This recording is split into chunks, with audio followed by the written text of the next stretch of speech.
We have more aliens in hotels than soldiers on the street.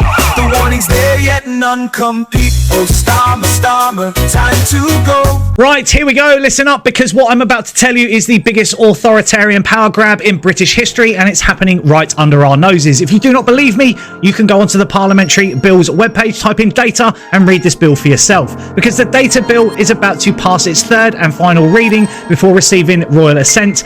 Once that happens, the UK government will gain unprecedented control over your personal data, financial transactions, business records, and even your biometric identity. So you might want to listen up. There is nothing we can do about this now. This is coming, so prepare yourself. And if you think this is just another boring government bill, you might want to think again. Thank you, Bruce. I will put a link to the government data page in the video description. You think people need to pay attention to this, you might want to repost this video.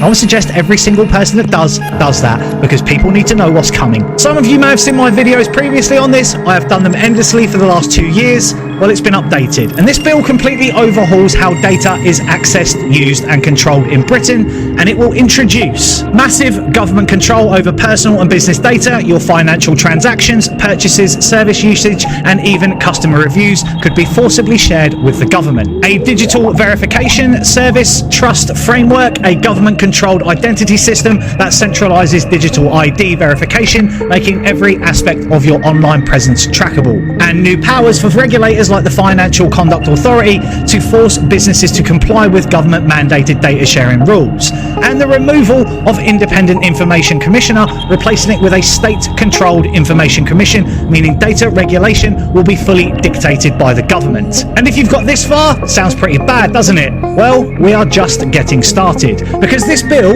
gives the government the power to force businesses to hand over customer data. Everything from your purchases to your service usage history could be forcibly shared with the state. You understand, right, that a business is every single business. Insurance companies, Google, Amazon, Spotify, you name it. Every transaction you've made will be accessible by them. The setup of an interface body to regulate and track how businesses use data, meaning companies become surveillance arms of the state, and to mandate smart meter compliance, further locking people into digital monitoring for energy use, making energy rationing and price controls easier and possible. But wait a minute, we haven't even got to the worst part yet. They're using your own money to do it, because this bill allows the government to impose financial penalties, levies and funding structures, ensuring that businesses and ultimately consumers bear the costs of government surveillance. This bill actually lays the legal foundation for digital ID and CBDC. The DVS Trust framework is essentially a digital ID system in disguise. Once implemented,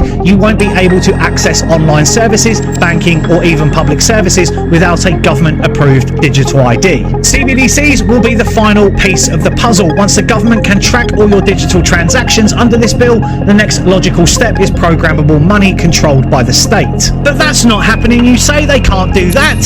Yet the Bank of England has an entire web page dedicated to the digital pound, if you did some reading. In other words, and this gives them the power to, that if you step out of line, say the wrong thing or hold the wrong opinion, they can cut off your access to banking, services or even the ability to buy basic necessities. And let's not forget Labour's latest move, if you saw my recent video, that they've just centralised the NHS under full government control. And this means that all health records and medical data will be centralised under state control. Healthcare decisions will be dictated by the central government, not local health boards or doctors, and private healthcare options if they don't align with government approved policies. So you might ask, what happens when this is linked to digital ID and CBDCs? And this is obviously hypothetical, but if your medical records say you've refused a government recommended vaccine, restricted access to services, or if your carbon footprint is too high, spending limitations on fuel and travel, if your political views are inconvenient to those in power, well, good luck getting a mortgage or a business loan. This isn't a conspiracy, it is here, printed by the government for you to read. It's happening right now. And some of you will turn around and say, how is this actually legal? Simple. They wrote the rules to make it legal in this bill, which actually gives the Secretary of State and the Treasury sweeping powers to create new data regulations without parliamentary approval. Future governments will be able to expand these powers even further without needing a vote, And they will no longer need new laws, as they can just change the regulations whenever they see fit. And this bill isn't making headlines because, you know, MSM, and it's been framed as a data regulation update instead of the largest expansion of government surveillance in history. And since it's not explicitly banning freedoms, people don't see the threat. But in reality, businesses will be forced to comply, services will become inaccessible without state-approved identification, and every financial transaction will be monitored. Using regulations instead of laws, instead of passing an explicit law, they are giving regulators the power to enforce policies without ever needing to go through Parliament again. Regulations can be changed at any time, meaning the government doesn't need your consent to expand its powers later. Businesses will be forced to enforce these policies, meaning resistance becomes nearly impossible. And the bill also states that restrictions on processing and data protection do not apply if done in the interest of national security.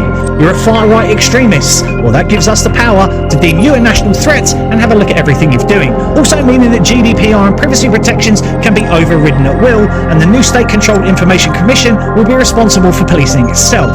So don't expect any legal challenges to stop this. By the way, it's not actually illegal if they change the rules. This is why this is legal, because they wrote the rules to allow it. And they're not going to come to take your freedoms overnight. They are building a system where you have no choice but to comply. Let's be quite frank, no one is being forced to get a digital ID, but without one, you won't be able to access essential services. No one is banning cash, but once everything moves digital, it becomes unusable. And no one is actually making personal data sharing mandatory, but businesses will be forced to comply, leaving you with no alternatives. This isn't about safety, it isn't about progress, it's about control. And once this bill passes, the framework for total government control will be firmly put in place. And it's highly likely digital ID will follow, CBDCs will come next, cashless society, social credit controls, and total surveillance will become the norm. And the worst part, if you actually got here, most people won't realise until it's too late, which it already is. So your next question to me is, what can we do? Well, I'm sorry to tell you this, but absolutely nothing. I've spoken about this for over a year. It's a little bit too late now.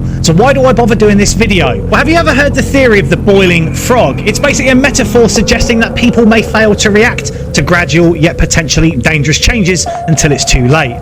Similar to a frog slowly being boiled alive in tepid water that is gradually heated.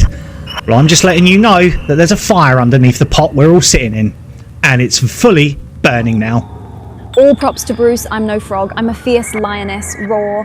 Only a bold revolt and crusade will save us.